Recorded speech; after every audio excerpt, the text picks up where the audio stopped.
Bismillahirrahmanirrahim. Mari kita lanjutkan pembahasan kita berkaitan dengan ilmu waris. Di antaranya hal-hal yang berkaitan dengan furudul muqaddarah, pembagian-pembagian yang ditentukan berdasarkan ketentuan Al-Quran dan As-Sunnah. Jadi tidak bisa kita membagikan sembarang pembagian berdasarkan keinginan hawa nafsu atau dikira-kira, karena begitu rincinya pembagian waris dalam Al-Quran dan As-Sunnah.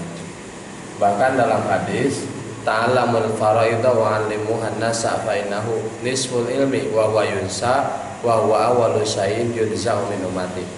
Pelajarilah ilmu waris, ilmu faraid, dan ajarkanlah kepada manusia, karena sesungguhnya ilmu waris ini setengah ilmu, dan ilmu waris ini yang pertama kali dilupakan oleh manusia dan yang pertama kali dicabut dari umatku. Oleh karenanya kita dituntut bahkan wajib mempelajari ilmu waris. Manakala membagi harta, membagi warisan tanpa kembali kepada aturan Allah dan Rasul-Nya, maka ada hak orang lain yang dirampas, ada hak kita yang diambil oleh orang lain, sehingga termasuk makan harta dengan cara yang batil. Wala ta'kulu amwalakum bainakum bil batil. Janganlah kalian saling memakan harta di antara kalian dengan cara yang batil. Oleh karenanya waris itu penting sekali, dan kita dituntut untuk belajar ilmu waris kemudian mengajarkannya kepada manusia. Jangan sampai di antara kita memakan harta milik orang lain atau harta kita dirampas oleh orang lain, maka pasti tidak akan bermanfaat baik di dunia maupun di akhirat. Oleh karenanya kita perlu belajar ilmu waris sampai tuntas dari A sampai Z. Nah, pembagian furudul muqaddarah diantaranya pembagian yang sudah ditentukan oleh Allah di dalam Al-Quran dan As-Sunnah. Nah, untuk memudahkan maka ada rumus 452271. Ini harus dihafal, 452271. Diambil dari pembagian yang paling besar sampai pembagian yang paling kecil. Kalau kita bentukkan seperti segitiga dari yang paling besar hingga yang paling kecil. Nah, jadi segitiga terbalik. Dari mulai 2/3, 1/3, 1/2, 1/3, 1/4, 1/6, 1/8. 452271. Yang 2/3 4 kelompok, yang setengah dan 5, yang 1/3 2 kelompok, yang 1/4 2 kelompok, yang 1/6 7 kelompok, dan yang 1/8 1. Nah, yang 2/3 ada 4. Yang pertama, 2 anak perempuan akan mendapatkan 2/3, 2 cucu perempuan atau lebih ini akan mendapatkan 2/3, dan saudara perempuan kandung mendapatkan 2/3, dan 2 saudara perempuan sebapa mendapatkan 2/3. Tentu ini pun diperhitungkan setelah adanya hijab dan mahjub, di mana hijab dan mahjub ini yang menghalangi ada hijab hirman, ada hijab nuksan. Hijab hirman itu sama sekali tidak kebagian karena ada ahli waris yang menghalangi.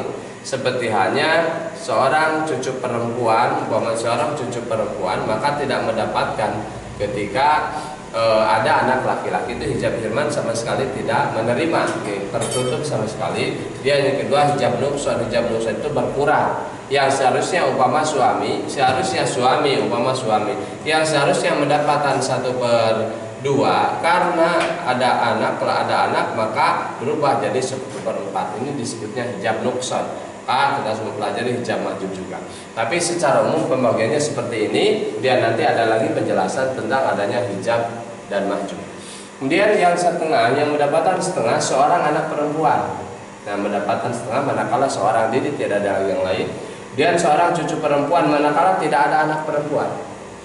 Kemudian seorang saudara perempuan kandung dan seorang saudara perempuan sebapa, kemudian suami mendapatkan setengah. Nah, tentu yang dekat bisa menghalangi yang jauh. Artinya ahli waris yang lebih dekat kepada ahli waris yang mewariskan itu bisa menghijab pada yang lebih jauh. Contoh, seorang anak bisa menghijab seorang cucu perempuan. Kemudian seorang anak laki-laki bisa menghalangi paman, maka hijabnya termasuk hijab hirman. Kemudian yang mendapatkan 1/3, yang pertama ibu mendapatkan 1/3 manakala tidak memiliki anak. Kemudian saudara perempuan seibu manakala tidak ada saudara perempuan kandung dan sebagainya. Umpama contoh. Kemudian suami yang mendapatkan 1/4. Suami mendapatkan 1/4 manakala punya anak, dan istri mendapatkan 1/4 manakala tidak mempunyai anak. Jadi istri setengah dari suami. Kemudian yang mendapatkan 1/6, yang mendapatkan 1/6 ada 7. Yang pertama bapak mendapatkan 1/6, kemudian yang kedua ibu, kemudian kakek, kemudian nenek, kemudian cucu, kemudian saudara perempuan sebapak, saudara perempuan seibu. Kemudian yang mendapatkan 1/8, yang mendapatkan 1/8 istri.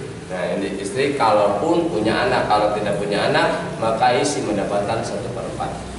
Kemudian selain itu kita juga harus memahami tentang asobah. Asobah itu sisa ataupun harta yang boleh diambil secara keseluruhan, tetapi setelah dibagi.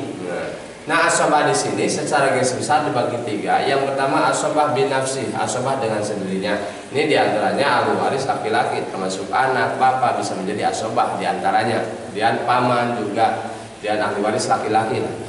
Kemudian yang kedua asobah bil ghair. Asobah bil ghair ini asobah dengan yang lainnya, seperti hanya anak perempuan bersama anak laki-laki, saudara perempuan bersama saudara laki-laki. Nah, ada lagi asobah ma'al ghair, saudara perempuan bersama saudara laki-laki.